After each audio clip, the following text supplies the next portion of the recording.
जय जिजाऊ, जय शिवराय, जय शंभूराजे. आज म्हणजे मला बोलता पण येत नाहीये. मी छावा मूवी बघून आले. मी म्हणते कोणी कुठलाच मूवी बघितला नाही तरी चालेल, पण छावा मूवी नक्की बघा.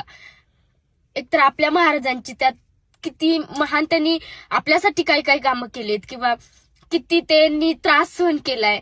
आणि हा त्रास पण आहे ना, त्यांना जे मृत्यू आला ना ते आपल्याच माणसांमुळे आले. म्हणजे आपल्याच माणसं आपल्यासाठी किती घातक असू शकतात हे तर ह्या मूवीमध्ये कळालंच आहे.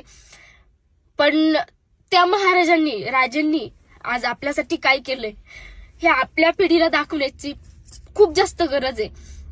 मला नाही वाटत आज एवढे लोक बसले होते. थिएटर अक्षरशः तुडुंब भरलेला होता. आणि मला नाही वाटत एकही व्यक्ती असं असेल की त्याच्या डोळ्यात पाणी नसेल आलं हा पिक्चर बघताना. मला तर बोलायला आताही सुचत नाहीये. मी एवढंच बोलेल, कुणी कुठला मूवी बघा नाही तर नका बघू, पण हा पिक्चर नक्की बघा. जय शिवराय, जय शंभूराजे.